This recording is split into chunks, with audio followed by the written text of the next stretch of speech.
Hi, everybody. Good evening. Welcome to Evoke Therapy Program's broadcast. I'm Dr. Brad Reedy. Today is Monday, April 3rd, 2023. So happy to be back from vacation and spending some time with you guys this evening. That's not a euphemism. I really do look forward to these and enjoy getting back to doing something that I love, which is talking about this work with all of you. Tonight's format, if you're new to Evoke's broadcast, is an open forum. So any questions that you have for and on behalf of family members, if you have questions for yourself, if you have family or friends or siblings that have questions that you want to see how I would answer, you could submit those at any time. You could submit those in advance, webinar at evoketherapy.com. All of the pre-submitted questions get placed in the order that they're received. Any live questions that come from the live audience this evening will be put again in order after the pre-submitted questions. So we have quite a few pre-submitted questions this evening, so I'm going to get right to it and take any of the other live ones that come in. The first question says, can you talk about the difference between setting a boundary and expressing a need? My question centers on a behavior. I need the other to not do their behavior, an addiction outcome, for me to feel secure. At the same time, wouldn't their addiction behavior also be a boundary of a violation of my boundary? Great question. I'm going to talk about a couple of things. I'm going to talk about something that's a little bit off from the question and then come back to it because I've been thinking about it a lot lately. One of the things that distinguishes mental health and wellness from mental illness is that needs are, or behaviors are, or requests are demanded, right? There's a must. You must do this thing. You're compelled to do this thing. Whereas mental health and wellness, that's mental illness. Mental health and wellness is that it's a request, and that after the request is made, you have a choice how to respond to whether or not the person is able to comply, whether they're able to meet the need that you've been requesting of them. So that's very different. Mental illness, personality disorders usually contain a lot of demands. Mental health, mental wellness is a request. And that's a really important distinction.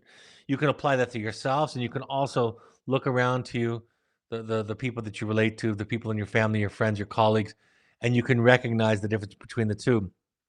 It was funny because I've been thinking about this. I thought about this last week. And I was thinking about how when I was younger, and I don't mean a child, I mean a younger adult than I am now, about how I couldn't see the difference between the two.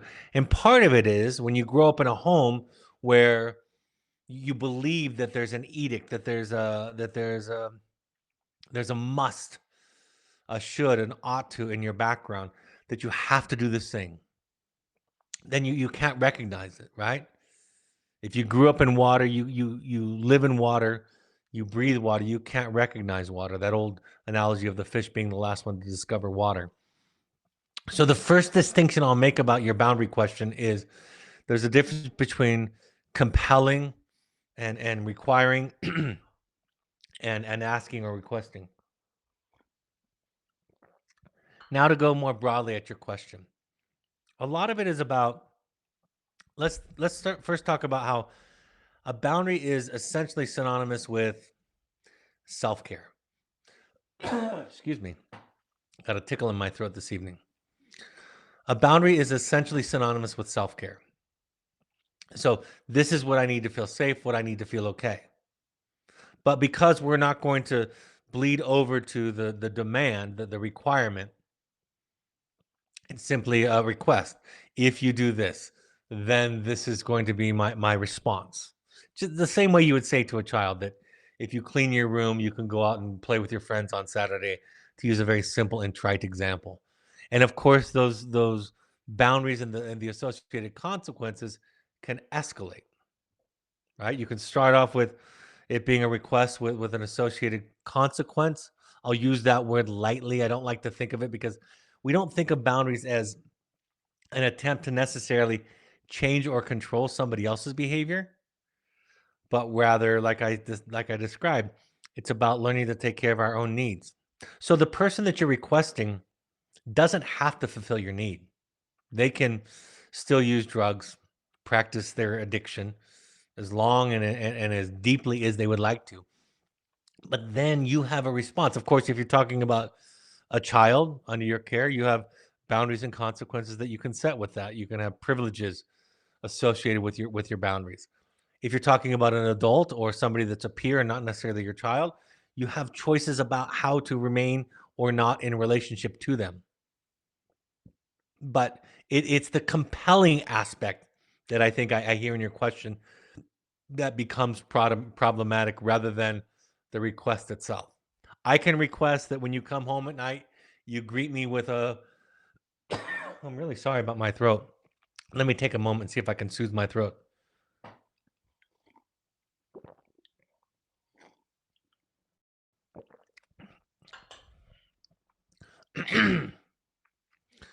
I can make a request that when I get home at night, I like to be greeted with a friendly hello.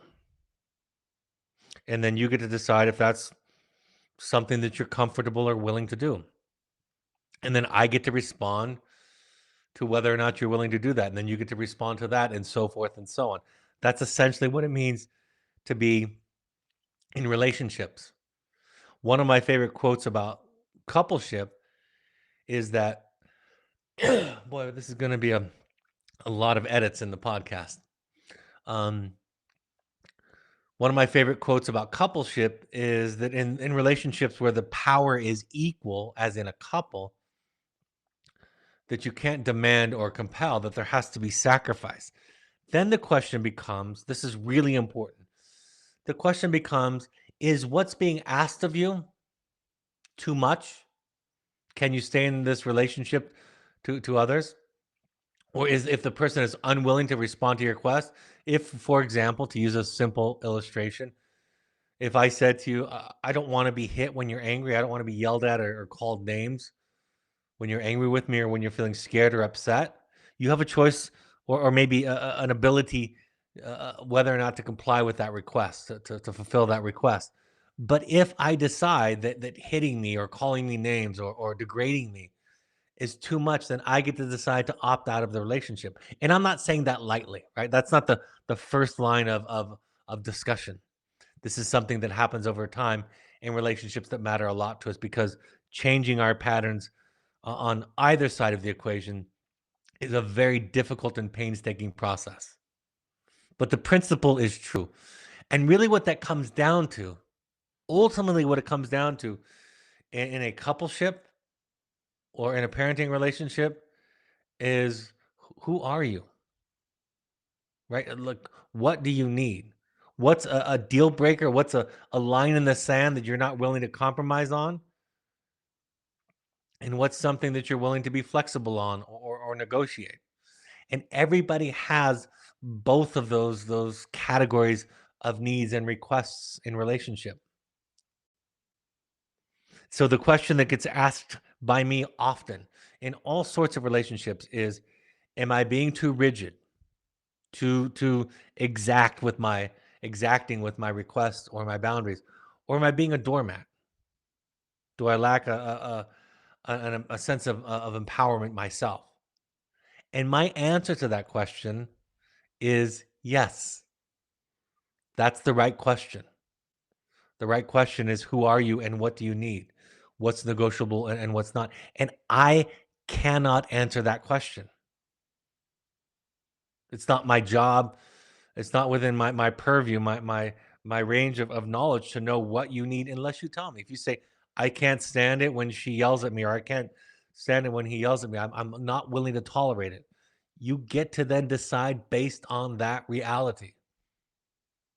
Or if you say, every once in a while he or she blows their fuse, gets angry and reactive and has a temper, and we talk it through and I request it. Things are getting better over time, but it's not perfect yet. And I'm willing to have a work in progress in this relationship, in my relationship. So that's really what it's about. It's about where you draw the line based on what you need. In all relationships that are important to us, it's going to be difficult and confusing and painstaking as we go forward. There's no generic solution or no generic advice in this model of figuring out who you are and setting your boundaries with people. Nobody else in this way of thinking, the way that we teach here at Evoke, Nobody else gets to decide what that line should be for you, what the right line is, but you get to decide it. And that is your life's work. That is synonymous with discovering who you are in this life, what you're willing to negotiate and what you're not. So, thank you for that. Someone writes, "Can you elaborate on not controlling our kids' addictions? Our son is 16, almost 17. I'm not sure then what that means. Do I just let him participate in the addiction? This doesn't feel right." I'm really sorry for the live audience tonight. If you'll bear with me, I'm just going to kind of cough my way through this and do my best to keep my throat lubricated, but I have a tickle that I just can't get rid of tonight. And I don't know I have it until I start doing this broadcast, and then I start talking, and then it's there. So I apologize. But we'll edit it in post-production and before it becomes a podcast. It's very similar. This question about controlling your child's addiction is very similar. I think one of the things I've been thinking about also today and these last few days is this idea. I'm going to answer the question this way and then get more specifically back to your question. I think the most effective method for growing and healing and evolving and transforming and becoming more aware, becoming more enlightened is not about stopping a behavior, either in yourself or in somebody else. That's not attachment theory. That's not my model. That's not Evoke's model. Instead, what we would say is attend to the underlying need that is not being met or the need that is being interrupted. And spend as much energy and time on that. Let's say you're self-medicating with food. I imagine many people can relate to this example. Or alcohol. Instead of trying to not overeat, to not binge at night when you're feeling bored or anxious or stressed or tired, instead of focusing on that, instead try to focus on what's coming up for you, what you're feeling when it's happening. If you find yourself interrupting and rescuing somebody and trying to manage somebody else's feelings, instead of putting your effort into not doing that, pay attention to what's coming up for you. Thich Nhat Hanh, the Buddhist monk, used to talk about when he dealt with people who had a drinking issue, that he didn't try to get them to stop drinking, but instead taught them the practice and the discipline of mindfulness. And then after a while, drinking became less necessary because all self-medicating behavior is it's an attempt to not be present in our own life in a given moment.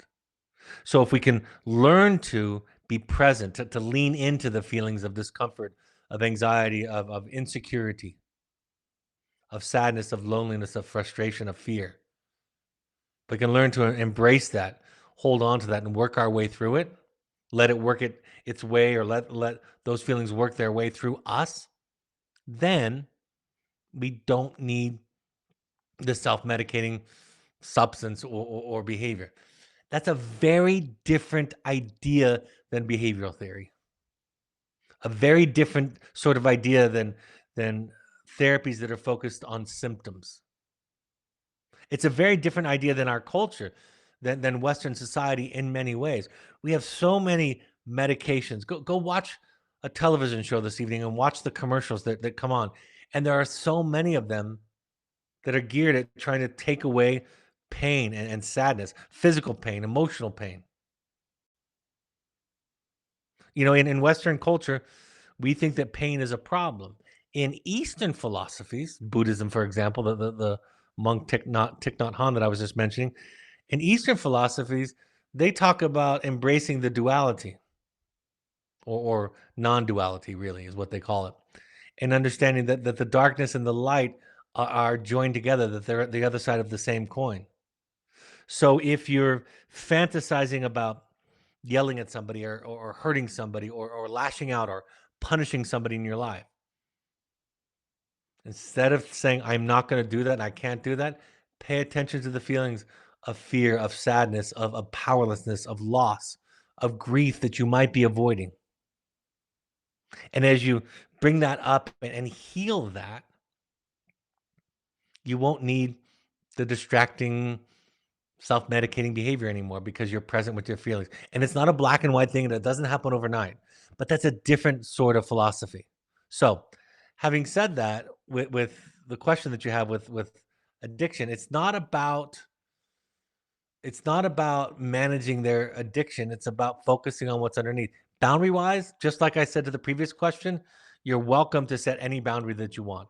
And I or any therapist in the world, in my opinion, doesn't have the right to dictate to you what is the right behavior for you to take in a given situation. You get to decide that. My job, if I'm a therapist or somebody helping, is to help you sort out your feelings and give you ideas, tools, or a presence even to just go through it. In the 12-step programs, for example, and Alcoholics Anonymous, part of the medicine is that if you're feeling in a particular moment a craving to drink again, you call your sponsor. And your sponsor might have some assignments and directives to kind of keep you safe, but a lot of it is just you get to talk about and be present with your feelings. You don't have to avoid it. You don't have to dismiss it. You get to talk about it. So you're really, when you're talking to somebody in that community, the conversation, the relationship is the antidote. It's the cure. It's the medicine. You go to those meetings and you tell your story, and those story you get heard by other people. So I hope that helps. We're having all kinds of problems tonight. My mouse is not working. And what that means is I can't scroll to look at the questions. So, Sarah, what a treat this evening. Let me see if I can. I have an alternative mouse that I use, and this mouse isn't working. Let's see if I can find it. Let's see if this works. What a night. Oh, okay, let's see. Hey, folks, this is going to be really odd, but I'm going to make a quick little adjustment, see if I can't get my mouse working.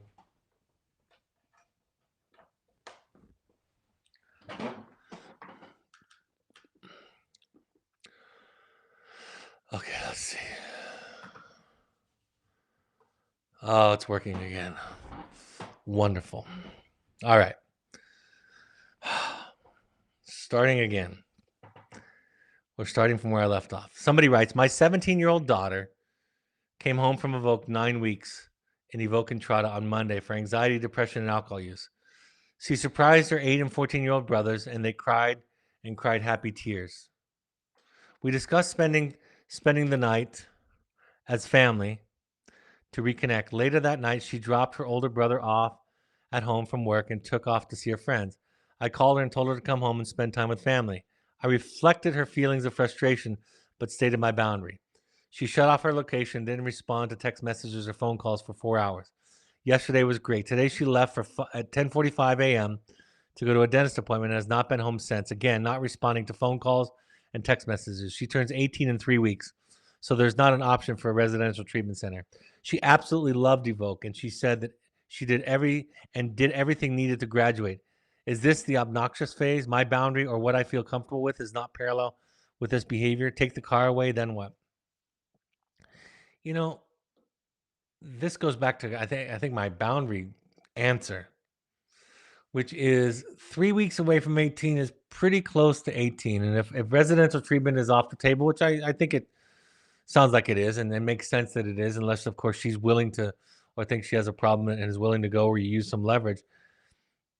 I think part of what I'm hearing is she's trying to express independence, and this is so strange, so paradoxical, because I think most people think about wellness therapy as a limiting, constricting, controlled environment, and it is in some ways, but it's also an empowering liberating experience. So I'm going to take a couple of risks in addressing your question and say that part of what it sounds like there could be is a difference in alignment about what she thinks life should be. And you don't, again, I can't tell you if you should take the car away or not. You get to decide that.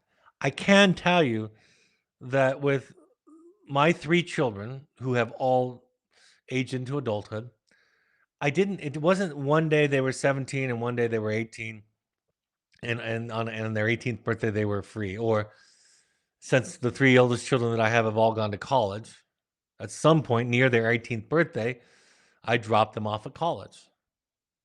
Their mother and I dropped them off at college, and we drove home. And the day before, they had to be accountable to curfews, right? They had to be accountable in a lot of ways, how they kept the main, the living areas in our house and so forth. And then the next day, I didn't know what they were doing. So for me, what I believe, I suppose, for myself, not for you, but I'm just offering it as one perspective, is prior to 18 with each of my children, I started giving them more and more privileges that looked like independent living in adulthood.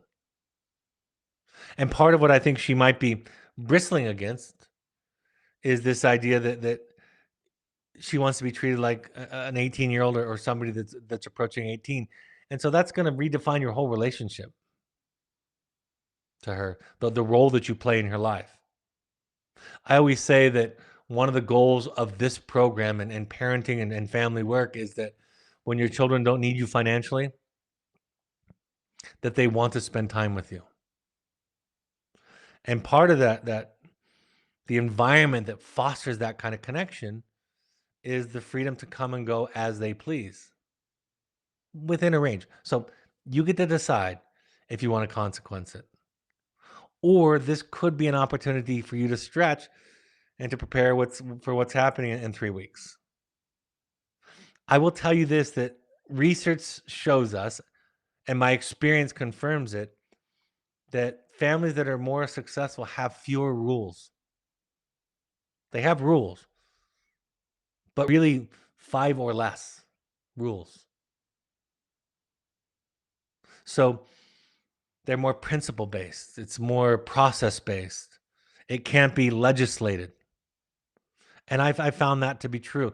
And as I've gotten older and raised a 30-year-old, a 28-year-old, a 21-year-old, and now I have a 15-year-old still in the house, I find myself being more flexible and fluid and compromising and expansive, but really focusing on what are the two or three most important things, my most important values, the things that I'm willing to kind of that hill that I'm willing to die on, so to speak, and I'm gonna state those and enforce those. But the joke that people tell, that children tell, is that when the older generation looks at the younger generation or the younger kids in the family, they don't even recognize the parents because the parents go from being this authoritarian person to the child's best friend. And it's not because of codependency. It's because as we get older and go along, we don't sweat the small stuff. Now, at the end of the day, there's no right answer to what you should do. You get to decide. What I will invite you to look at is some of what you're demanding at this point, especially where she's been in a program, like I said, that we might think is really constrictive and controlling, but also is very, very empowering. Letting my child, my 15-year-old, not talk when we drive to and from school. School is one of the things that I do. Changing my boundary around the cleanliness of their room. I always had a boundary around our common areas, but even changing my boundaries around that, changing my enforcement and boundaries around grades, all of that has evolved for me over time.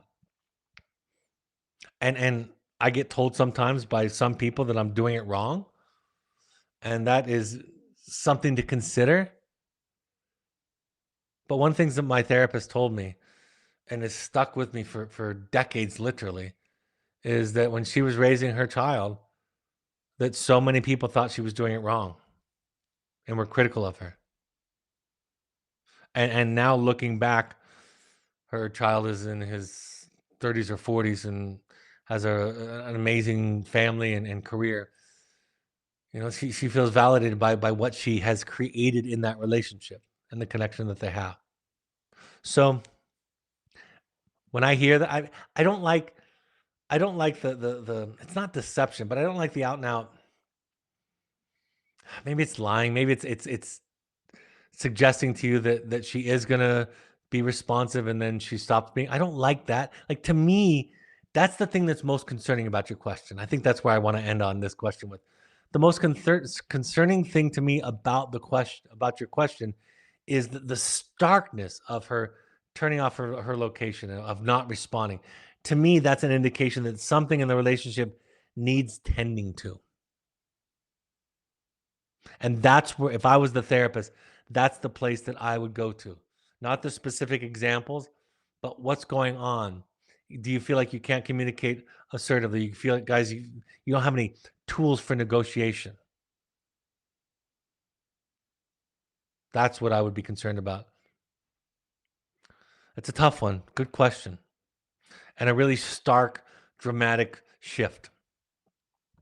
Somebody writes on the differentiation scale, if one spouse does a lot of work and changes a lot, but the other does not move, what does that mean for the relationship? You know, it depends. It could mean that you grow apart. That's a possibility. I mean, I probably don't even need to answer that, but with that information, because everybody knows that. I mean, just again, taking a very dramatic, simplified example, if both of you are abusing substances, drugs, and alcohol, and one of you gets sober and starts working on themselves, that relationship could fall apart. And in less obvious or dramatic examples, the same thing could occur. But it's up to you. You know, there are times when I fantasize that my wife is. I said this during the last broadcast when I talked about the differentiation scale. That my wife is much less advanced than I am. And then there are times subsequent to that that I realize I was just living a fantasy about how evolved and enlightened I was. I'm reminded of the comment by Ram Dass that says, "If you think you're enlightened, go spend a week with your family." But as of today, it's a give and take, right? There are times when my wife has put up with a lot, and there are times when I put up with a lot. Does it reach the threshold that enough is enough? That's up to her. That's up to me. That's up to you. You get to decide. Are you being too rigid? Are you being too much of a doormat? You get to decide. Nobody else does. I've been watching that show Shrinking. I watched the series Shrinking because I heard so much press about it, and it's a I suppose it's a fun escape television series. But the therapy the depiction of therapy was absurd. It was ridiculous. And there was this theme throughout it that the therapist finally got to say what he really thought about everybody and really started telling people when to get divorced and what to do. And the feeling on the show was finally the therapist told the truth about what everybody's obviously thinking. That's, of course, not psychotherapy. It's not the kind of psychotherapy that we do. I should say that there are lots of therapists who do that. When therapists say things like, you know, I don't sugarcoat the truth, or I just tell people the way that it is. And then with pride, they will give examples where people stopped coming to therapy because they weren't ready to hear the truth. Mm, what good is that except for supporting the therapist's ego? The process is painstaking and slow and difficult. So, back to your question. It means what you want it to mean. The reason I support my wife and her dilemma is because I love her. And there are times when her stuff is really heavy to carry. And I'm sure, I know she would tell you the same thing if she were sitting here listening and talking to you right now. And either one of us get to decide at any point if enough is enough. But the more work that I do, and I'm lucky because she works too on herself, the more work that I do, the more capacity that I have, the more ability that I have to disengage from unhealthy conversations. I was just thinking about this week about conversations we used to have 10 years ago that I'm unwilling to have anymore. And that, by the way, I would have vociferously complained to you about and blamed her for us having years ago, but I was still participating in those discussions. And while it's by no means perfect or fixed, I can disengage from those conversations. I can take a time out. I can let my nervous system, and of course as well as hers, but principally my nervous system relax and reset. I can realize my triggers of guilt and shame, of fear of abandonment, of insecurities, of not being seen. I can see how all those come into play. So the more work that I do, the more I see my participation in the cycles. And all this goes back to you get to decide. I will tell you this, even though I haven't been in this situation. If I was doing the work that I've been doing all these years and was continuing to do it, and my wife had no interest in this work and thought it was all nonsense, mind you, I've been in therapy for over 25 years. And if all that time my wife was not interested in growing or looking at herself or self awareness or self reflection, I don't think it would work. I don't know that I would want to be on this journey so unequally yoked, if you will. I can't know that for sure because I only have the life that I have, but I suspect that would be the case. And where that line is, you get to decide because that's your life's work of figuring out who you are. Somebody writes, I heard you frequently mention how important it is for the parents to do their own work. Given what are your views on parents participating in the outward bound? Given that, what are your opinions on parents participating in an outward bound experience or similar wilderness experience? I will admit to being biased since I had a transformative experience with outward bound in my mid 20s. Any insights you have on this topic would greatly be appreciated. I think anything that stretches you. I think I've shared with you. I have a preference or proclivity towards psychotherapy, but 12-step works, yoga, mindfulness and meditation practices, Tai Chi, um, exercise, certain types of exercise, anything that helps you to grow and be connected to yourself, to become more aware, to see more, to feel more, to take care of your needs, attend to your body. All of those things are good. So what I wouldn't there's two thoughts that I have about this question. Two thoughts that I have about this question that I think I want to share with you. Number one, sometimes we don't know our codependency is in play until after the other person doesn't reciprocate. Let me expand on that. Let's say I do something as a favor for you, help you with something, and it feels really good to do it. I love doing it.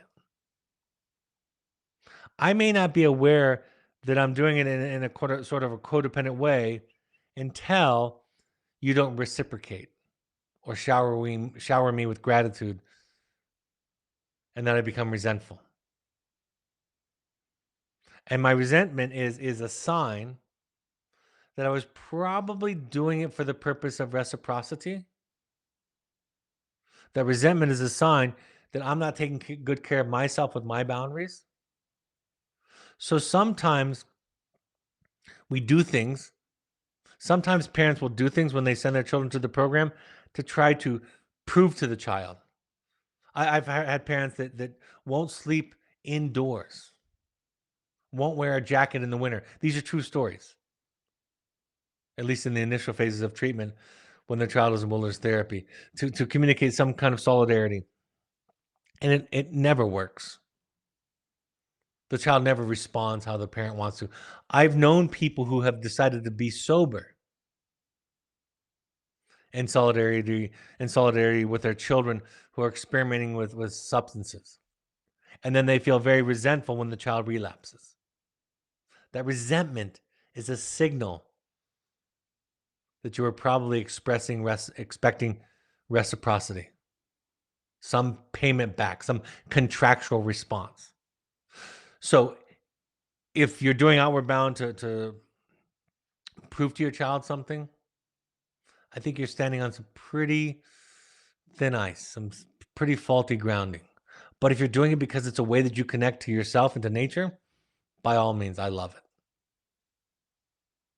Outward Bound would be a great place for greater self discovery. Like that book that I reviewed a few weeks back by Michael Easter called The Comfort Crisis, and where he talks about outside of our comfort zone is where the greatest growth occurs. It's fantastic. But if you're doing it for some kind of proving to somebody else something, you might not be saying that at all, but I just wanted to bring that up.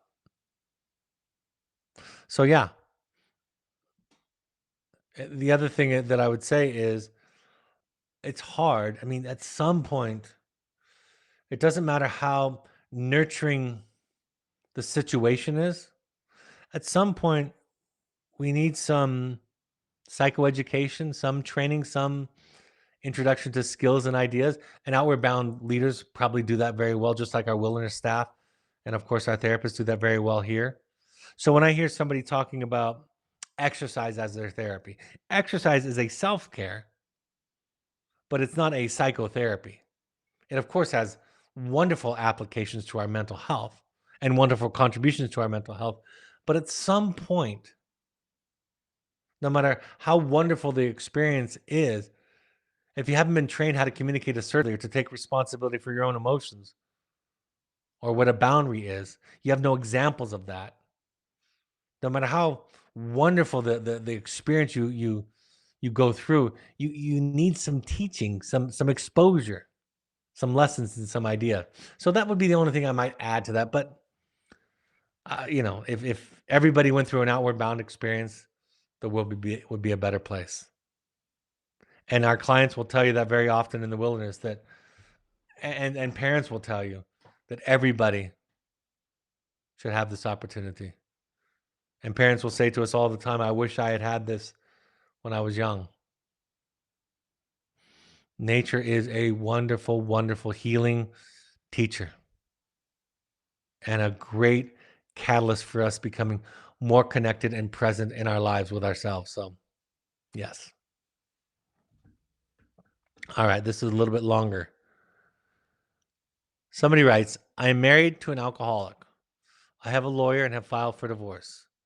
I have two beautiful children. I want them safe. My soon to be ex says he doesn't have a problem. My family and friends have contacted me asking me not to expose him. They say he will lose his job in law enforcement and won't be able to pay child support. I don't know how to keep the kids safe yet keep this private from his job. I don't want to be responsible for him losing his job by exposing him.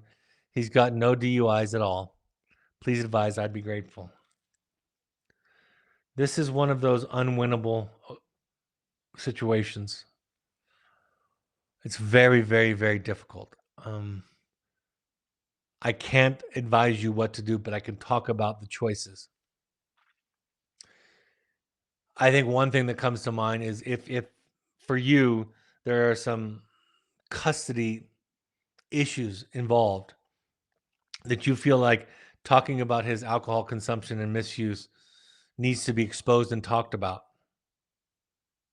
in order to keep your children safe, to arrange a certain custody agreement that you feel like will keep them safe. You might have to pay the price of exposing him. You could give him the choice. You could say to him, I'm not going to debate. You could do this through the lawyers. I am not going to debate. Mind you, I'm not telling you what to do. I'm just saying an option is. And through the lawyers, you could say, I'm willing to hold this quiet if I get the arrangement that I want. But if not, this is the information that I'm willing to enter into the record to get what I think is necessary for my kids and their safety. And then in essence, he gets to choose. But I've said this before. Sometimes I think We hope the therapist has some third door, right? Door number one, door number two, and door number three. We want the option where I get everything I want. And this is one of those things where you don't get everything you want. And I go back to the adage that's one of my favorites, which is you do not get to win, you get to choose how to lose. Or you could decide not to put that on the table, to decide to protect child support and income and your husband's career, ex-husband's career and job, and then you lose whatever that information would give you in the legal proceedings. You get to decide. And again, if I were your therapist, if I were your friend, see, I just it's the older I get, you guys, the more work I do on myself, and the older I get, and I'm by no means at or near the end of my work. I hope to be working on this stuff for another 30 or 40 years till the day that I die. As I get older and as I do more of my work, I'm less sure that I know the absolute truth of things. I'm more spiritually uncertain. I'm willing to embrace more ambiguity. So, part of the reason I'm sharing this with you is because I don't know. I don't know what you should do. If it were me and I felt like I had to do that to protect my children, to expose him in a legal situation, and that I was going to lose money, I would have to calculate the metaphorical cost of it all and make my decision. But the fact that people around you seem to know what you should do, I'm always surprised. I don't know if the word is surprised. I'm always so curious about this fact that I'm a psychotherapist whose life is dedicated to mental health and wellness and relationship health and parenting specifically. And I have less advice to give than the lay people that are your brothers and sisters, friends and neighbors and colleagues. The very idea, I don't even have an advice bone in my body. I'm not using a technique. I just am not inclined to tell you what you should do. And if I were your friends, the friends that are advising you not to expose them, I think I would just ask questions and understand. And by my becoming curious and asking questions and understanding, it is my experience, my belief that that's the best way to support you to become more clear about what's most important to you and what you need to do for you and for your children. And I'm really sorry that you have a situation, and we all have some of these situations that in some respects is an unwinnable equation. But that's the most honest thing that I can say to you. Somebody writes, we will be doing our first call with our son who is at a voc. How to best handle the question, can you get me out of here? Wow, just straight to that, huh? Okay, I'll just respond how I would if I was a parent. I'll start there and then I'll talk about the principles. If my child said, can you get me out of here? I would say, I'm not willing to do that at this time. And then he or she or they would ask why. And I would just say, I think there's some things that we all need to accomplish before I'd be comfortable doing that. I was just on vacation, and I don't know if you've ever done this, and I feel a little even silly sharing this, but we were at one of those vacation places where if you attend this 1 hour meeting, they'll give you $1,000 off of your bill. And so I thought I can do that for an hour on my vacation. I'm kind of curious. I've never gone to one of these. I want to see what it's like. So we're at the Marriott on Oahu, and they have the first guy who's doing a wonderful sales job and charming and building relationship. And we essentially say to him at the end of his pitch, we're not ready. And then he brings in his boss, and the boss gives a more sophisticated pitch. And when the boss was in there, he said, can you just tell me why? And I just said, it's just not right for us right now. I don't feel comfortable right now. And he said, what's your specific concern? And I said, it's just my heart. And I was smiling when I said it. And he said, if you could just tell me the specific reason, maybe I could address it. And I said, yeah, I don't want to do that. I'm telling you, it's the way I feel. I was telling this story to my daughter. She was with us on the vacation after we left the meeting, my wife and I. And she's like, now I see what you've been doing to us, to me. See, because I don't want to have to defend my boundaries. I don't want to have to debate or argue with you about the line that I set. So I would say it in as few words as possible, and then let him be angry and sad and frustrated and yell and hang up if he wants to. Don't explain it, don't justify it, don't give reasons for it, or give them as vague as possible. Don't give him some specific idea to debate. If I'd said to this salesperson, we can't afford it, he would have told us how we were losing money by not doing it. If I would have said cash flow was low, he would have said that we could finance. They had an answer for every possible contingency because they do this all day, every day. But we learn in recovery and Al Anon that we don't have to explain ourselves, that no is a complete sentence. So figure out as few words as possible, as clearly as possible. Say that you're not willing to do it, and then be very vague about it. Because there's nothing that you're going to say, no speech that you're going to give that he's going to be satiated and satisfied by. Like most of our children, like the salespeople at this Marriott that I was at, he's just looking for something to debate. It's a good question. Somebody writes, my 17-year-old has a variety of mental health issues, and he has been unwilling to engage in treatment. At Evoke, we told him that being discharged prematurely would leave us with no options. So when he was discharged prematurely, we didn't let him come home. He's in a safe place, but he's not living with us, and our relationship is improving as a result. I wonder to what extent I was drawing a boundary, or or was just fed up. I've thought about it a lot, and some days I see it as the difficult work of being a self, and others I think I'm just done with the chaos that he lives in. Is there a difference? You said in your question exactly what I've been trying to communicate the entire broadcast tonight. You don't get to win anymore. You don't get to be right anymore.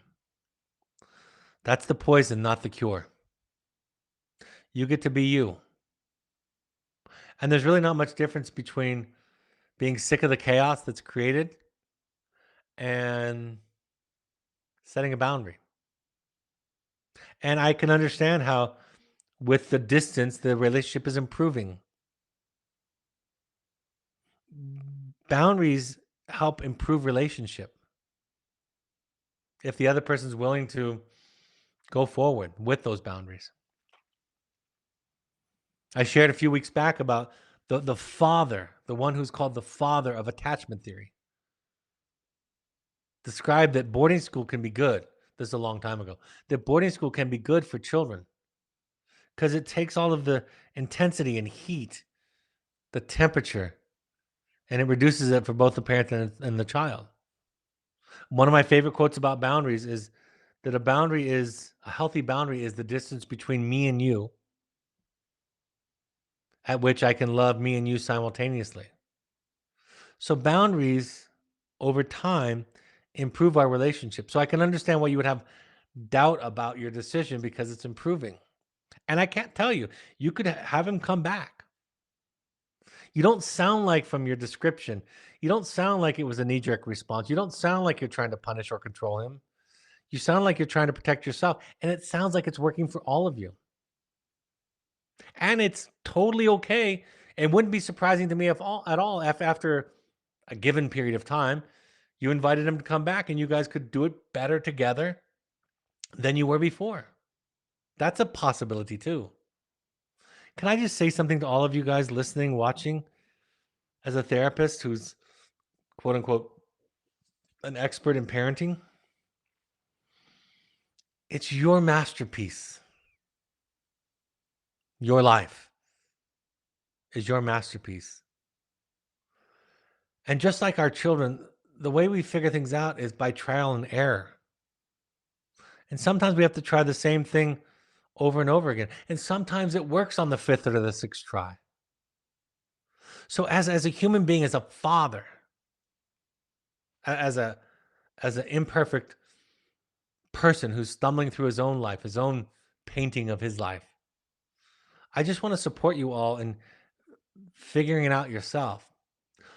All the fears that we all have about how we're going to be judged and what's the right way to do it, and what are the therapists and what are my neighbors and what are my family of origin going to tell me, even what is my spouse going to tell me. We have to learn to quiet those voices to such an extent that we can learn to hear our own voice, our own music, our own soul. And in psychology, soul is the deepest, highest version of ourselves, our wisest self, our most authentic self. So it sounds like you're doing great, and whatever you decide, you'll figure it out. And it's okay to make a mistake. By making mistakes and adjusting and repairing and apologizing and making amends and regrouping and picking yourself back up, we are showing our children what it means to be human. And at Evoke, that's really our goal for you, is to become human and to teach your children how to be human. And that's a pretty imperfect, messy process. There's nothing there's nothing pristine or perfect about that. And the whole notion that it could be or it should be a pristine experience to be a person, that's nonsense. It's, it's babble. It's silliness. So you're doing a great job. Keep it up. Somebody says, last podcast you mentioned not comparing ourselves to others with judgment. I am very guilty of that, even to the point of saying to my partner, I'm doing more work than you, and you need to catch up. Me too, by the way. I understand this is very unevolved, but I don't know how not to have these kinds of judgments. I don't understand why I need to think this way about myself, that I'm ahead. I know that this is a big barrier to my healing. There would be a genuine place of feeling in which I'm not comparing or judging. I'm far from that, but would like to be able to imagine it. I think what therapy has done for me, and there's lots of things that it's done, but one thing, and I'm really excited about the broadcast later in the week because it's about what is the work, because I talk about doing the work all the time. Um, the more work that I do, the more I realize how absolutely flawed and fallible I am. And that gives me so much more patience for other people, more capacity. See, when people hear me talk about patience for other people or loving somebody or not becoming judgmental, when they hear any of those kinds of ideas, I think they're hearing me say those are the right ways, the good ways to be. And that's not at all what I'm saying. Those aren't right or good ways to be. They are just ways to be when you've healed, when you're doing well. I had a friend tell me recently that he got some advice from another friend about responding to his partner in this very compassionate, empathic, I feel sort of way. And he was talking about how he does it. This person giving this advice does it all the time. And my friend came to me saying, "Is that true?" And I said, I don't do it all the time. I do the same thing that you did, that you described, for sure. And then I run back into myself.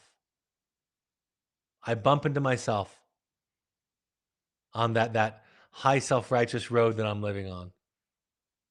I come back down to earth and I realize that I'm worse than I thought.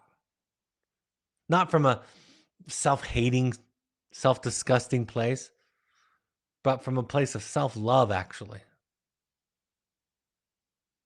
From a place of realizing I'm no different than the people that I see in the news that do really horrible things in a fundamental spiritual way. And I know that might sound terrifying and too dramatic, but that's how the world's going to heal. Somebody was talking to me recently about torture. How could you do that? Or think about shooters, people that do mass shootings.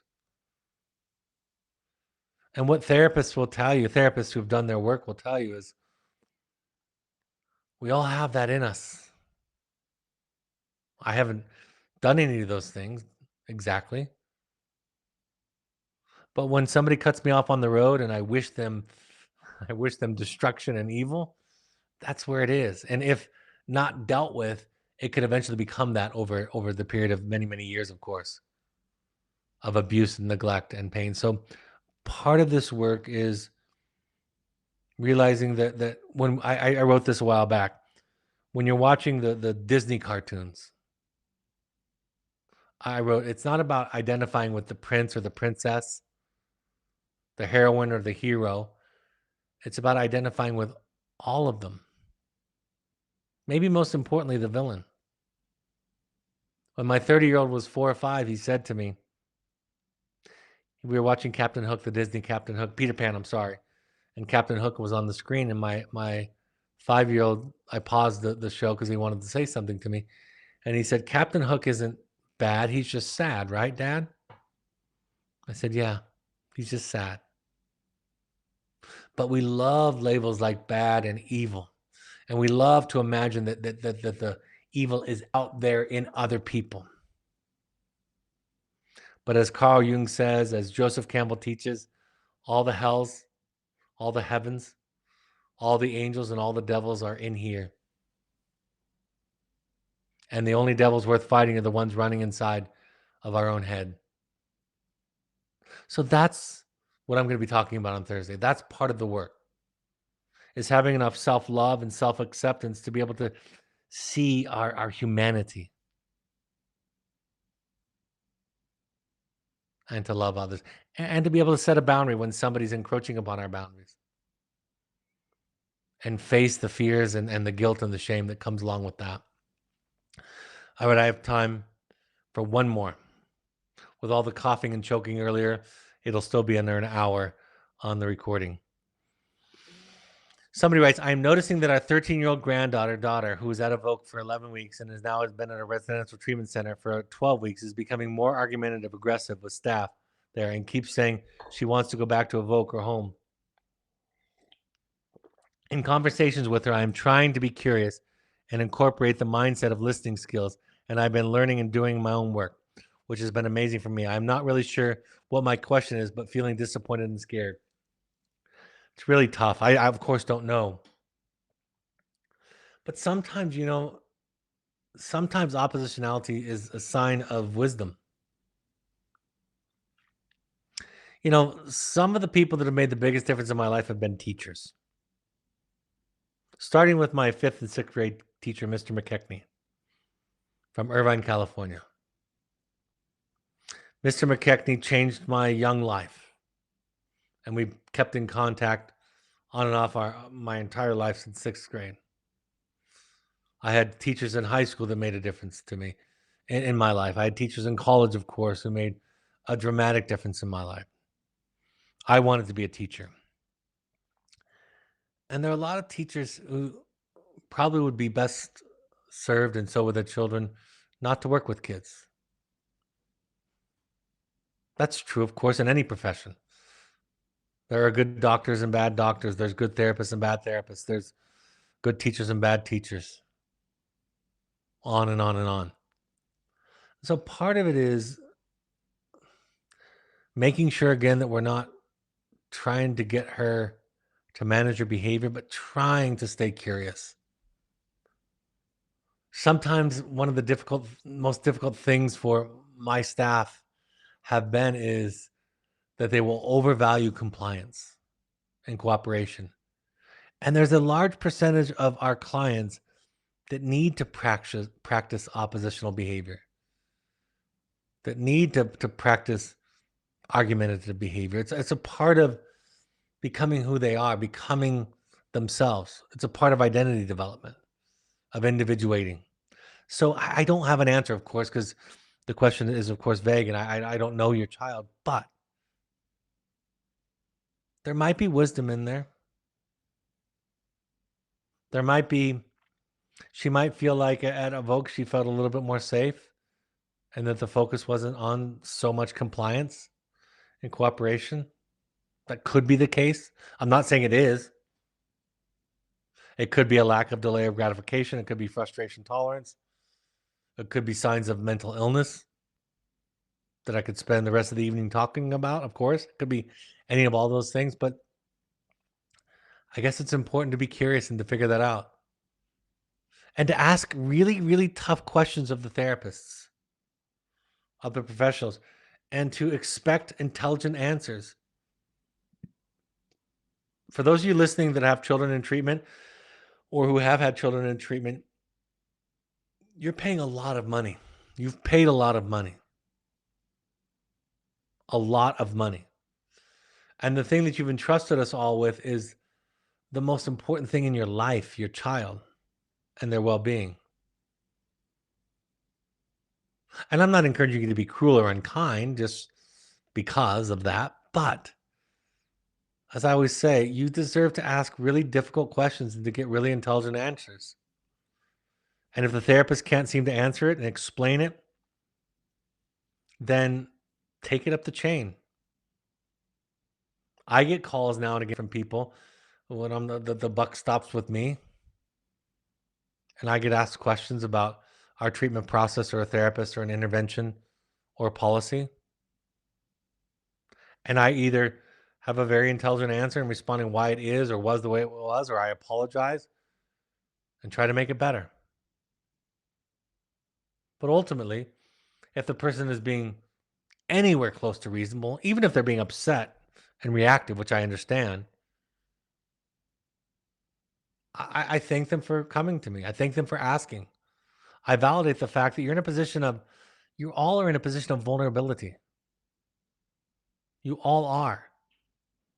And we are, for a small moment in time, the authority figure in your life as well as your child's life. We're the experts, the ones with the answers. And with that, isn't it our responsibility to model for you appropriate responses when we are challenged with capacity and with gratitude even and honoring what you're saying, what you're feeling, what you're struggling with? This is hard stuff. Parenting is hard stuff. Treatment of a child, dealing with a child who's struggling with mental illness and addiction is a hard road to travel. So my response to you is stay curious, ask tough questions of the therapist, have them explain it to you. But if the world is simply reduced to good and bad behavior, we're never going to figure this stuff out on a person to person, individual basis, or on a greater scale. We're not going to figure it out. We have to think and deeper and higher in more transcendent ways than just good and bad behavior. We have to. We have to realize that sometimes the bad behavior is a person's last resort because they don't feel listened to or heard. That doesn't mean you have to capitulate to everything, right? Just because somebody gets mean and angry and loud and oppositional doesn't mean you have to capitulate to them. But if it's your child and it's something new, I'd be curious. There could be some wisdom in there.